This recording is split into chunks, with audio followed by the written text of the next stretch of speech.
저와 함께 나누실 하나님의 말씀은 룻기 1장 1절부터 7절까지의 말씀입니다.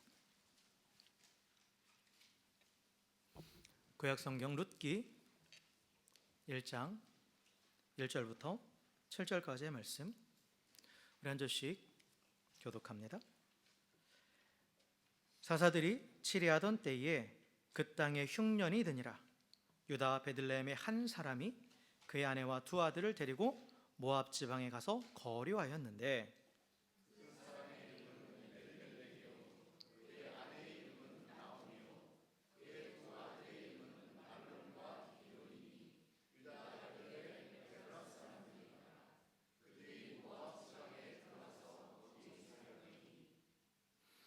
나오미의 남편 엘리멜렉이 죽고 나오미와 그의 두 아들이 남았으며,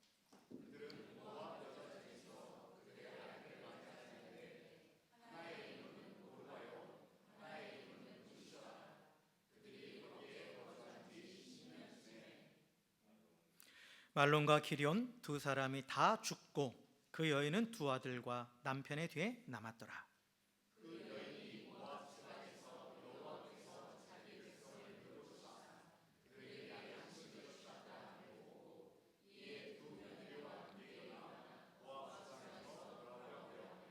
함께 읽습니다. 있던 곳에서 나오고 두 며느리도 그와 함께하여 유다 땅으로 돌아오려고 길을 가다가. 아멘. 아멘. 할렐루야. 할렐루야. 우리 옆에 계신 분하고 우리 인사하겠습니다. 주님의 사랑으로 사랑하고 축복합니다. 인사하겠습니다.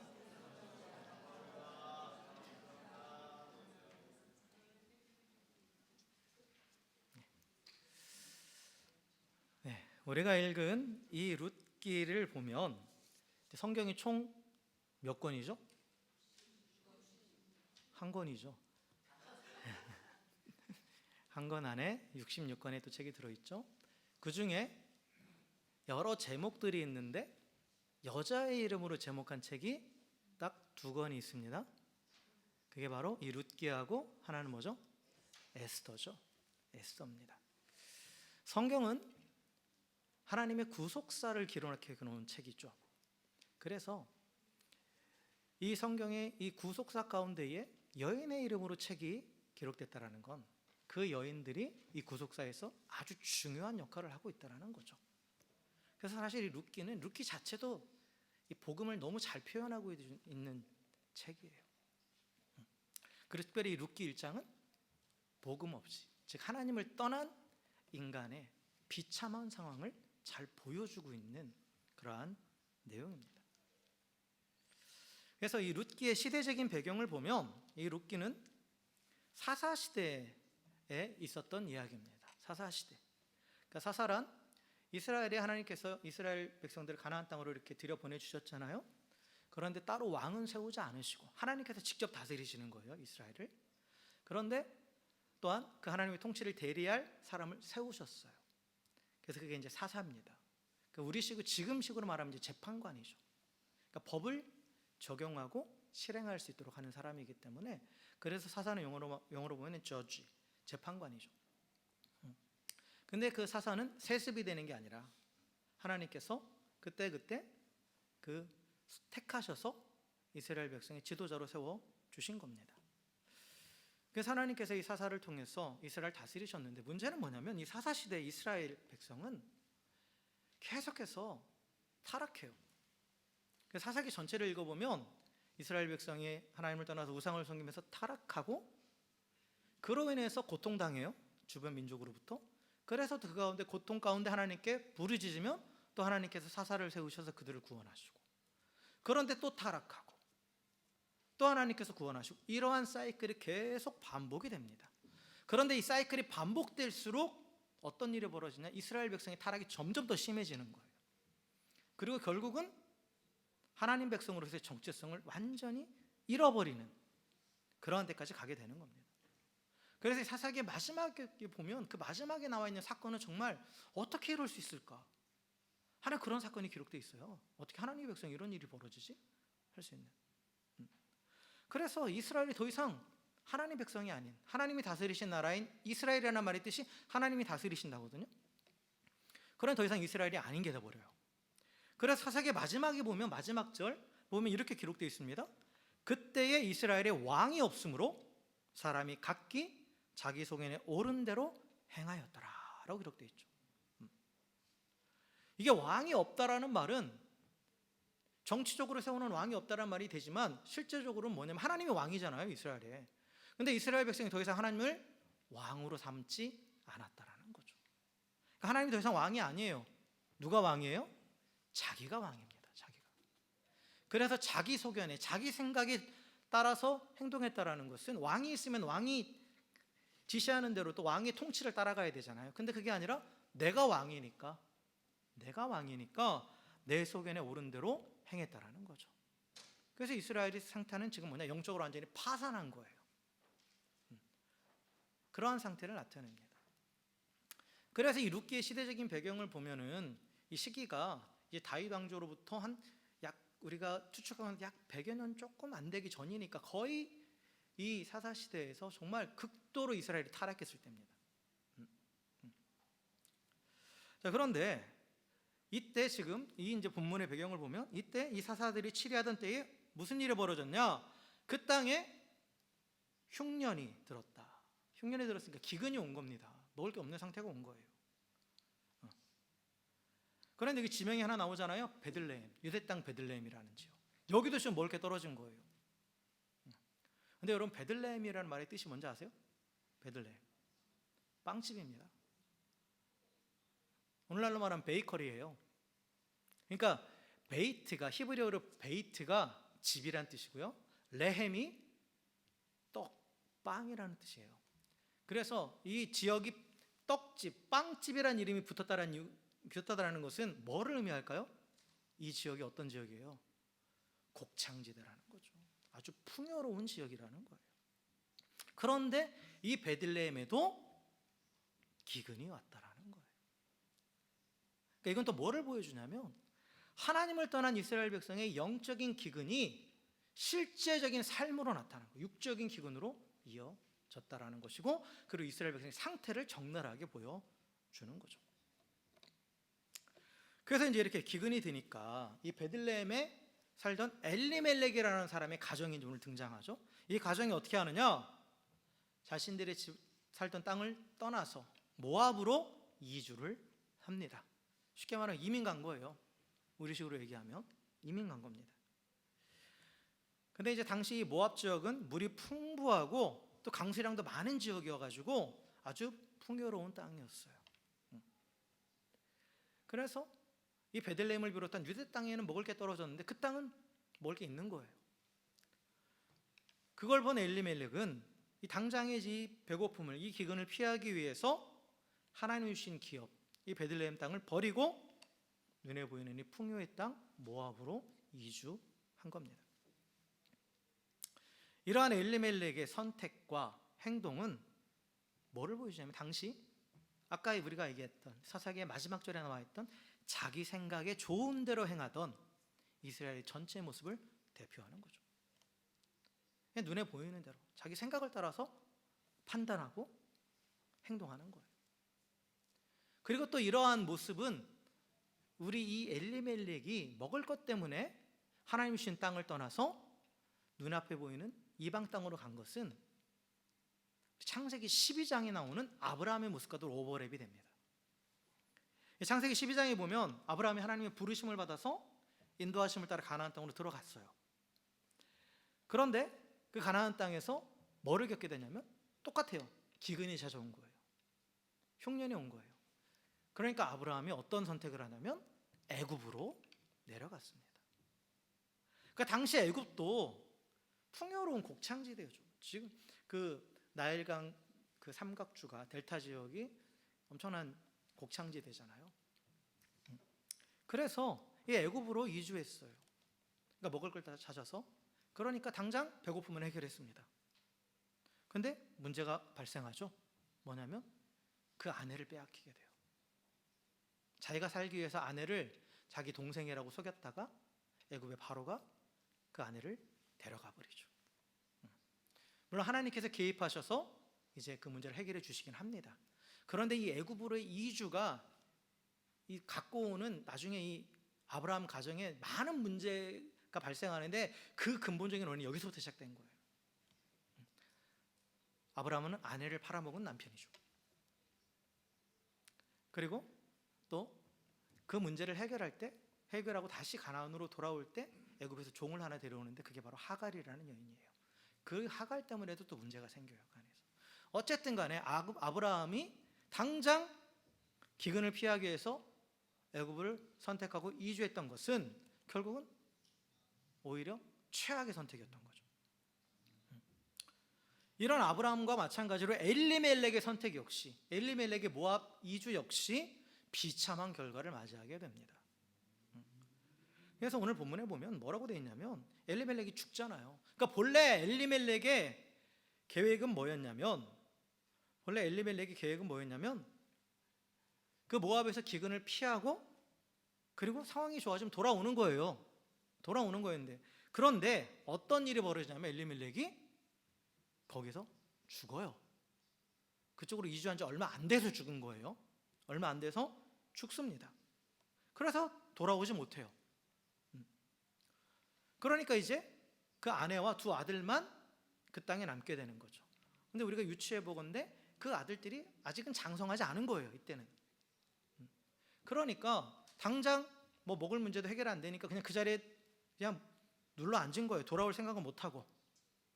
그리고 나서 이제 시간이 흘러서 아들 둘이 자라니까 이제 나오미가 어떤 선택을 하냐면 이 두 아들을 결혼을 시키는데 모압 여인과 결혼을 시킵니다. 이방인들과 결혼을 시키는 거예요. 그런데 이스라엘의 율법은 이방인들과 혼인을 강력하게 금지하고 있거든요. 근데 나오미가 왜 이런 선택을 했냐? 지금 남편도 죽었어요. 그리고 이방인 땅에 살고 있어요. 그러니까 그 땅에서 어쨌든 간에 살아남기 위해서는 뭔가 배경이 있어야 되잖아요. 인간적인 생각으로. 그래서 모압 여자와 결혼을 시킨 거예요. 그래서 현실적인 선택을 한 거죠. 계산하고 눈에 보이는 것을 선택한 거예요. 그러니까 이 현지인과의 결혼을 통해서 삶의 기반을 만들려는 이 자구책으로 이러한 결혼을 추진했는데, 이 또한 뭐예요? 믿음을 따른 결정이 아니라 자기 생각을 따른 결정이죠. 자기 보기 좋은 대로 내린 선택입니다. 그런데 또 이 선택 역시 결과적으로는 최악의 선택이 된 거죠. 참담한 결과로 이어집니다. 모압으로 이주한 지 10년쯤 되던 해에 어떤 일이 벌어져요? 두 아들이 다 죽어요. 자식도 남기지 못했다라는 것을 보면 결혼한 지 얼마 안 됐다는 얘기예요. 그러니까 기근을 해결하기 위해서 모압으로 이주하고 또 그곳에서 어떻게든 살아보고자 아들 둘도 모압 여인과 결혼을 시켰는데 다 계산하고 선택한 결과는 아무 도움이 되지 않았다라는 거예요. 실제적으로.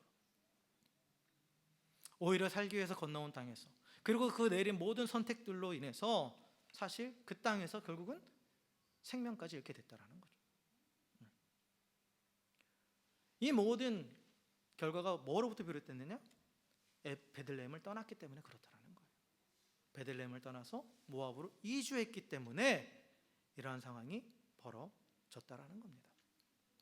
그래서 이런 배경을 얘기하는 1절부터 5절까지가 이제 이 룻기의 도입이거든요. 서론 부분이에요. 그런데 이 서론 부분에서 강력하게 얘기합니다. 뭘 얘기하느냐? 하나님께서 주신 기업을 떠나는 것은 최악의 선택이라는 것. 그걸 아주 강력하게 가르쳐주고 있습니다. 여러분 분명히 아셔야 돼요. 약속의 땅이라고 흉년이 비껴가지는 않습니다. 흉년도, 풍년도 더 하나님의 주권 아래 있어요. 하나님의 백성으로 살아간다고 해서 아무런 문제도 발생하지 않는다? 그건 절대 아니에요. 그런데 하나님께서는 하나님의 백성에게 우리 뭐를 가르쳐 주셨느냐? 우리가 눈에 보이는 그 흉년과 같은 악한 일도 다 하나님의 통제 아래 있다라고 얘기해요. 어쩔 수 없는 상황이 아니라는 거예요. 그래서 하나님의 백성은 이 눈앞에 보이는 상황을 어떻게 받아들여야 되는가를 분명히 배우고 훈련해야 돼요. 그걸 어떻게 해석할 수 있느냐? 그것을 단순히 그냥 해결할 수 없는 우연히 발생한 재앙으로 바라보느냐, 아니면 로마서 8장 28절처럼 모든 것을 합력해서 선을 이루시는 그 하나님의 손길이 있음을 고백하느냐. 그에 따라서 삶이 완전히 달라지는 거예요. 여러분, 신앙생활 한다는 것, 우리가 하나님을 믿고 믿음 안에 살아간다는 것은 고난 없는 삶을 얘기하지 않아요. 분명히 하나님께서는 우리에게 고난 없는 삶을 약속하지 않으셨어요. 예수님도 그러셨죠. 나를 믿고 나를 따라오면 뭐가 있다? 고난이 있다. 왜냐? 세상과는 계속 충돌할 테니까. 그리고 이 세상은 죄로 인해서 타락해 있기 때문에.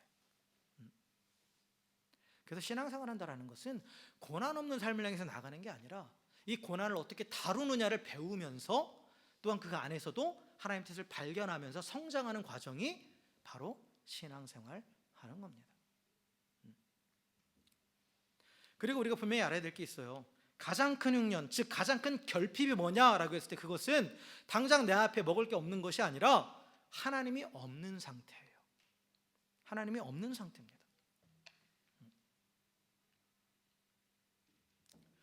그래서 이 결핍을 해결하기 위해서 내 생각을 앞세우면서 눈에 보기 좋은 것을 따라가면 결핍이 해결되는 게 아니라는 거예요.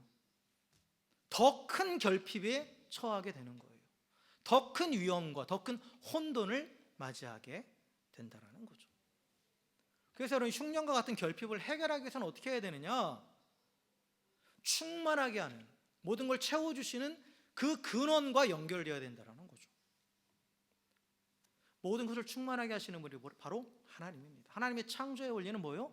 질서 안에서 모든 것을 채우시는 거예요. 즉 하나님께로 나아가서 하나님과 관계를 바로 세우면 따라오는 게 뭐예요? 충만함이에요. 채워주심입니다. 그래서 결핍이 올수록 더 하나님께로 나아가야 된다는 거예요. 하나님을 떠나서 내 방법을 찾는 게 아니라 더 하나님께로 나아가서 하나님 안에 머물러야 된다는 겁니다. 그래서 기근을 해결하는 유일한 방법이 뭐냐? 하나님을 신뢰하고 그 안에 머무는 거예요. 내 눈에 보기 좋은 곳으로 움직이는 것이 아닙니다. 여러분, 하나님의 백성, 하나님의 자녀는 눈에 보이는 것을 따라 움직이지 않습니다. 자기 백성, 자기 자녀를 끝까지 붙잡고 돌보신다는 하나님의 약속을 바라보고, 그리고 그 약속 안에서 길을 찾는 거예요. 그래서 그 약속 안에서 길을 찾아갈 때 그때 하나님과 연결되어서 만물을 충만하게 하시는 하나님의 풍성함을 누리게 되는 겁니다. 그래서 결핍을 해결할 수 있는 유일한 해결책은 뭐냐? 하나님께로 나아가는 거예요. 오늘 이어지는 이야기도 그것으로 연결됩니다.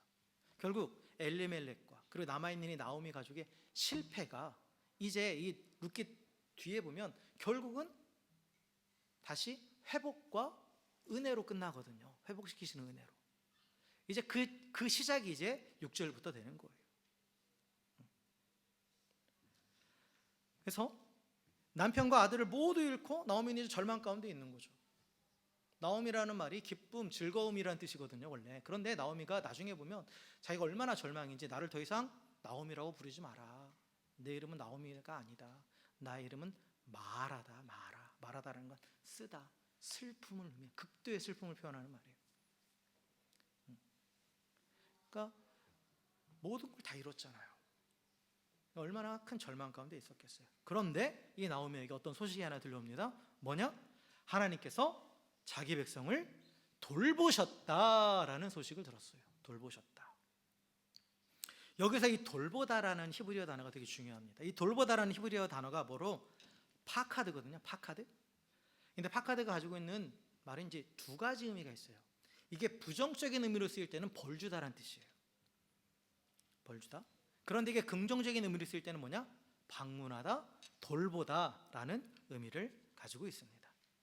그래서 여기서 쓰여진 파카드는 뭐냐? 하나님께서 흉년으로 인해서 먹을 것이 없어서 괴로워하는 이스라엘 백성을 찾아가셔서 돌보아 주셨다라는 거예요. 그래서 먹을 양식을 주셨다라는 거죠. 그런데 사실 지금 이 이스라엘이 겪은 이 기근, 이 흉년은 사실 그들의 영적인 타락의 결과입니다. 그렇죠? 그들이 타락했기 때문에 그런 거였어요. 하나님이 그렇게 하신 게 아니에요. 하나님은 모세를 통해서도 여러 번 경고하셨습니다. 뭐라고 경고하셨냐면 이스라엘 백성이 가나안 땅에 들어간 다음에 직접 선포까지 하게 하셨어요. 뭐라고 하셨냐면 너희들이 하는 나를 버리면, 내 말을 떠나, 율법을 말씀을 떠나면 땅이 저주를 받아서 아무런 소산도 얻지 못할 것이다 라고 분명히 경고하셨어요. 그런데 이스라엘 하나님의 경고를 무시했어요. 그러니까 왕이신 하나님을 버리고 자기 생각에 좋은 대로 계속 행한 거예요. 그래서 우상도 섬기는 거예요. 여러분, 우상을 섬기는 건 우상을 왕으로 삼는 게 아니에요. 내가 왕이니까 내 필요를 채워줄 대상을 우상으로 만들어서 나를 받들게 만드는 거예요. 우상 숭배의 정확한 개념을 우리가 잘 아셔야 돼요. 나는 이걸 섬기는 게 아니야, 그러니까 나는 우상 숭배하는 게 아니야 라고 말하잖아요. 그게 아니에요. 우리는 우상을 섬기기 위해서 우상을 만드는 게 아니에요. 내가 왕인데 하나님은 내 마음대로 못하니까, 그냥 내가 원하는 대로 내가 조종할 수 있는 뭔가를 만들어내는 거예요. 그래서 그게 나를 섬기게 만드는 거죠. 그게 바로 우상입니다. 근데 이스라엘이 진정한 공급자이신 하나님을 버리고 자기가 왕이 되어서 또 우상을 만들어 섬겼기 때문에 결국 하나님 말씀하신 대로 땅이 저주를 받은 거예요. 하나님이 저주하신 게 아니에요. 여러분, 이 개념 잘 아셔야 돼요. 하나님이 저주하신 게 아닙니다. 스스로가 이 땅을 풍요롭게 하시고 또 모든 것을 채우시는 하나님과 관계를 끊어버린 거잖아요. 내가 왕이 되어서. 그 결과로 땅이 저주받은 거예요. 그래서 결국 기근에 처하게 된 겁니다. 그런데 여기서 반전이 일어나는 거예요. 이스라엘 백성은 여전히 그대로예요. 그런데 하나님은 그 모습을 못 보시겠는 거야. 왜요? 자비와 은혜가 풍성하시기 때문에. 자기가 지은 죄의 결과로 인해서, 그 타락의 결과로 인해서 육적인 결핍, 이 굶주림 가운데 있는 이스라엘 백성을 불쌍히 여기신 겁니다. 우리가 계속해서 요 근래 계속 강조하는 하나님의 성품이 있죠? 그게 뭡니까? 긍휼, 불쌍히 여기시는 마음. 이 긍휼의 근원적인 뜻은 뭐라고 그랬어요? 어머니, 부모의 마음이죠. 자녀가 고통당할 때 그거보다 더 아파하는, 창자가 끊어지는 것 같은 그 아픔, 그게 바로 긍휼인데 하나님이 이스라엘 백성을 긍휼히 여기셨기 때문에 먼저 찾아가셔서 이스라엘 백성이 돌아온 게 아니에요. 하나님께서 그들을 찾아가신 거예요.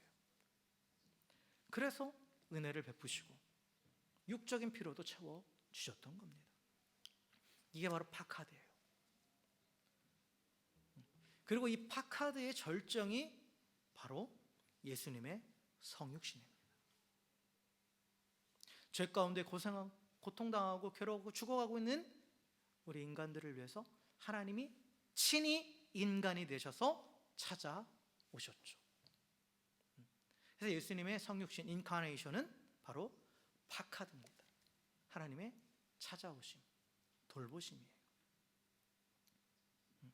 그리고 한번 찾아오신 그 주님은 이제 어떻게 하셨어요? 내가 너희와 항상 함께하리라 하시면서 임마누엘이 되어주셨죠.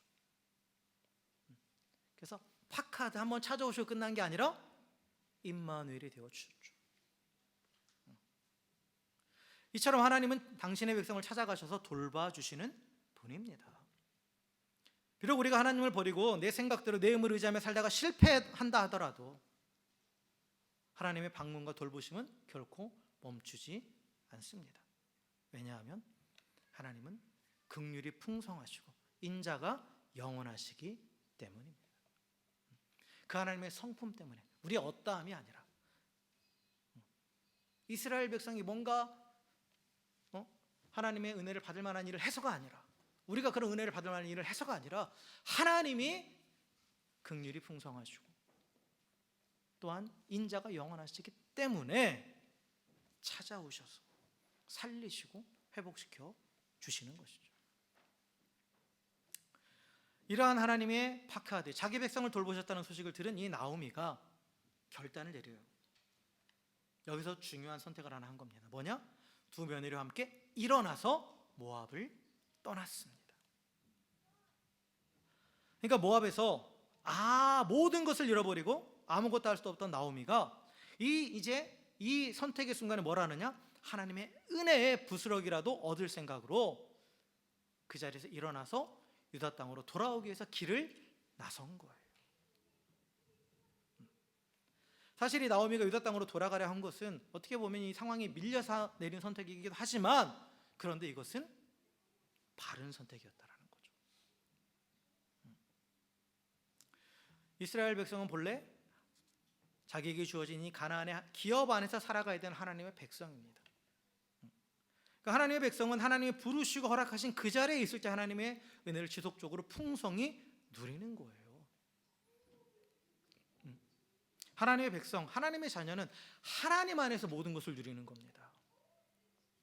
그리고 우리가 하나님 안에서 모든 걸 누린다고 했을 때 그 누려지는 은혜가 되게 제한적인 걸로 생각하죠? 아니에요. 그건 세상의 속임수입니다.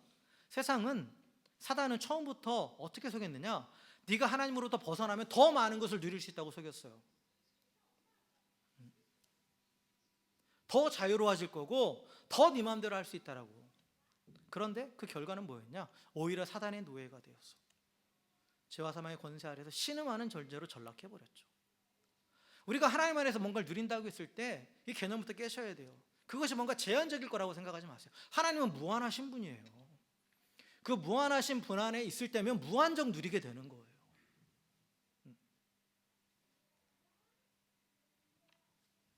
그러니까 하나님의 백성은, 하나님의 자녀는 하나님 안에 있을 때 모든 것을 누리고 모든 것을 할 수 있는 거예요.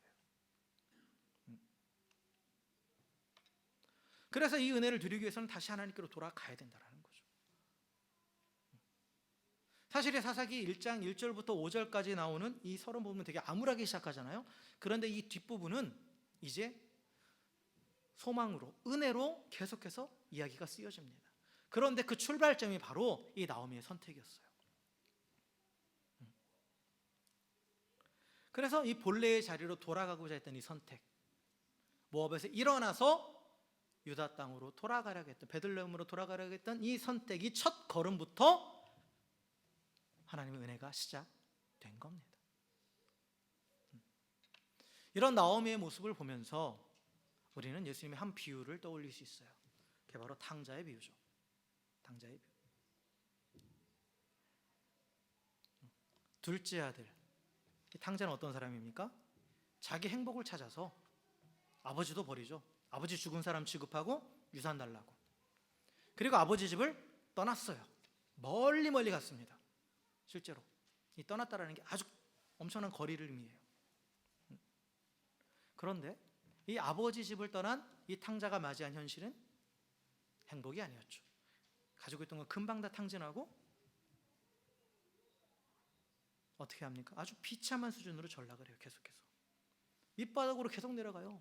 그래서 결국은 인간의 존엄성마저 잃어버리는, 짐승과도 못한 그러한 상태에 처하게 되죠. 그런데 이때 또 반전이 일어나는 게 뭐냐? 탕자가 그 인생의 밑바닥에서 뭐를 기억해내냐면 아버지와 아버지 집을 기억한 거예요. 자기가 그 아버지 집에서 누리던 은혜를 기억했습니다. 그런데 기억만 하고 끝난 게 아니에요. 이때 탕자가 선택한 겁니다. 결단을 내린 거예요. 어떻게 해요? 일어나서 아버지 집으로 돌아가자. 자리에서 일어나서 돌아간 그 발걸음의 결과가 뭐였냐? 아버지의 집에서 그 은혜로 모든 것이 완전히 회복되는 거죠. 여러분, 일어나서 돌아가는 게 해결책이에요. 일어나기만 해도 안 되고 또 그걸 깨닫기만 하면 되는 게 아니에요. 여러분, 후회가 있고 회개가 있습니다. 후회와 회개는 엄청난 차이가 있어요. 우리가 뭔가를 잘못했을 때 많은 사람들이 막 후회를 합니다. 내가 이러면 안 됐었는데, 그러면 안 되는데. 그런데 거기서 끝나요. 이건 후회예요. 자신의 잘못을 자각하는 것으로만 끝나고 그 자리에 계속 맴돌고 있는 거, 이건 후회입니다. 회개는 뭐냐? 자각하고 돌아가는 거예요. 내가 왜 이렇게 됐느냐? 하나님을 떠났기 때문이다. 내가 돌아가야 된다. 염치불구하고 돌아가는 것, 그게 회개입니다. 그래서 이 회개하는 것은 뭐냐? 최악의 상황에서 내릴 수 있는 최선의 선택이에요. 그게 바로 회개입니다. 많은 사람들이 또 회개를 왜 주저하느냐? 하나님의 자비와 인자를 신뢰하지 못해요. 내가 이런 상태인데 어떻게 나를 받아줄까? 그러나 그것은 사단의 속임수예요.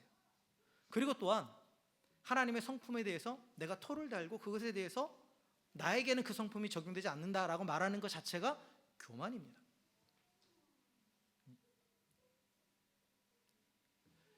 그 아들이, 탕자가 감히 아들의 지위까지는 회복되지 못할 거로 생각하고 종으로라도 받아달라고 그렇게 돌아가잖아요. 근데 아버지는 어떻게 했어요?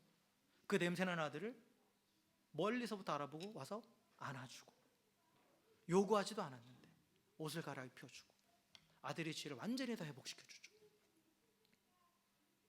회개하며 하나님께 돌아갈 때 일어나는 일은 바로 이거예요. 완전한 회복입니다. 너 내 말 안 듣고 떠났을 테니까 저 밖에서 한 며칠 있다 와.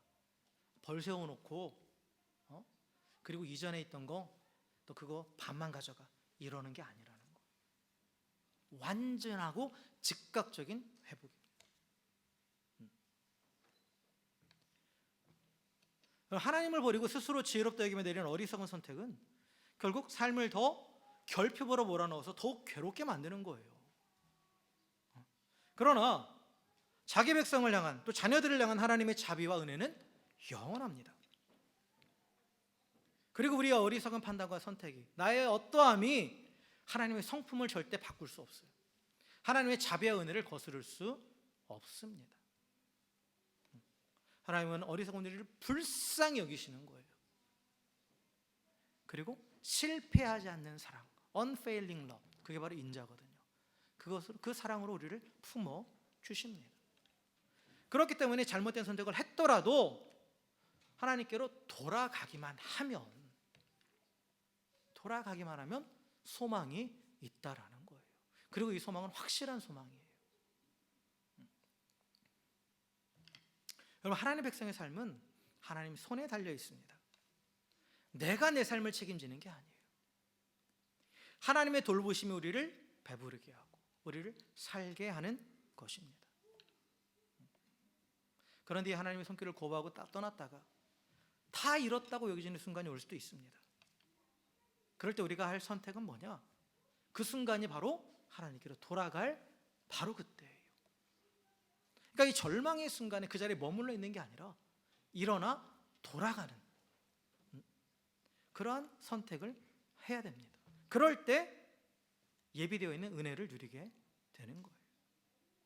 그래서 어리석은 선택으로 인해서 고통당할 때는 다른 거 생각하지 마세요. 하나님께로 일어나 돌아가는 것이 최선의 선택입니다. 그리고 그 자리에서 일어나 하나님께로 돌이키는 그 순간 결코 실패하지 않는 하나님의 은혜가 우리 삶을 역사하기 시작합니다. 그러니까 나오미는 이 최악의 상황에서 최선의 선택을 한 거예요. 1절에서 떠난 건 최악의 선택을 한 거죠. 그러나 오늘 6절과 7절에서 다시 떠나는 이 선택은 최선의 선택이었던 거죠. 그리고 그 선택의 결과 하나님의 은혜를 지속적으로 누려요. 옆에 있는 사람들을 통해서, 룻이라는 여인을 통해서, 며느리를 통해서, 또 보아스를 통해서 계속해서 그 삶을 하나님께서 은혜로 채워 주시죠. 자, 말씀을 정리하겠습니다. 나오미의 가정은 이 기근이라는 눈앞에 보이는 결핍을 피해서 모압으로 갔지만 오히려 가족의 남자들이 모두 다 죽어버리는 더 큰 인생의 결핍을 맞이했습니다. 이처럼 하나님의 백성이, 하나님의 자녀가 하나님의 뜻보다 자기 생각을 따르고 하나님의 약속보다 세상의 보기 좋은 것을 선택하면 당장은 좋을 수 있어요. 그러나 결국은 더 큰 결핍과 혼돈에 처하게 됩니다. 그러기에 하나님의 백성, 또 하나님의 자녀는 모든 선택의 순간에 믿음으로 반응해야 돼요. 믿음으로. 그래서 믿음으로 반응한다라는 게 뭐냐? 나를 향하신 하나님의 뜻이 선하시다라는 것을 믿으라는 거예요. 그리고 또한 나에게 주신 하나님의 약속이 반드시 성취될 것을 믿으라는 거예요. 그래서 그 믿음이 기반에 대해 선택할 때는 내 생각을 버리고 선하신 하나님의 뜻을 따르는 것이고, 그리고 세상이 좋은 것이 아닌 신실하신 하나님의 약속을 선택하는 거예요. 그럼 실질적으로 어떻게 되느냐? 하나님이 가라 하시는 곳으로 가는 거예요. 그리고 하나님이 머물라 하시는 곳에 머무는 겁니다. 상황과 환경을 따라가는 게 아니라. 이렇게 믿음으로 사는 사람은 고난 중에도 하나님의 위로를 받고, 그리고 지속적인 하나님의 돌보신 가운데에 결국은 풍성한 은혜를 누리게 됩니다. 은혜 또한 우리가 가끔은 또 어리석고 연약해서 어리석은 선택을 할 때가 있어요. 내 소견에 따른 어리석은 판단과 선택으로 인해서 어려움에 처할 수도 있습니다. 그때 우리는 다시 기억해야 돼요. 뭐냐? 자기 백성을 향한, 자기 자녀들을 향한 하나님의 자비와 은혜는 영원하십니다. 내가 아무리 어리석은 판단하고 선택을 했더라도 그것이 하나님의 자비와 은혜를 거스리지는 못합니다. 그래서 내가 잘못된 선택을 했더라도 그 즉시 일어나서 하나님께로 돌아가기만 하면 소망이 있습니다. 그 소망은 뭐냐? 죽음에서 생명으로 옮겨주고 영원한 생명을 누리는 은혜가 예비되어 있다라는 것이죠. 왜? 하나님은 그 인자가 영원하시고 그 자비가 풍성하시기 때문입니다. 사랑하는 성도 여러분, 하나님의 자녀로서, 하나님의 백성으로서 모든 선택의 순간에 믿음으로 반응하시길 주의 이름으로 간절히 축원합니다. 하나님의 선하신 계획을 신뢰하시고 또 하나님의 성실하심을 의지하시고 모든 것을 합력해서 선을 이루어 가심을 또한 굳게 믿으면서 그 안에서 하나님이 이끌어 가신 그 손길을 의지하며 하나님의 인도하심을 따라가시길 주의 이름으로 간절히 축원합니다. 혹시 실패했더라도 그때 다시 한번 하나님의 자비와 인자를 기억하면서 즉시 일어나 하나님께로 돌아감으로 회복시키시고 충만케 하시는 하나님의 은혜를 누리시길 주의 이름으로 간절히 축원합니다. 그래서 이 땅을 살아가는 동안 계속해서 그 하나님의 풍성한 은혜를 누리며 그 은혜를 부어주시고 인자와 자비가 영원하신 그 하나님의 이름을 찬양하며 또 하나님께 영광 돌리는 복된 삶이 되시기를 주님의 이름으로 간절히 축원합니다. 함께 기도하시겠습니다.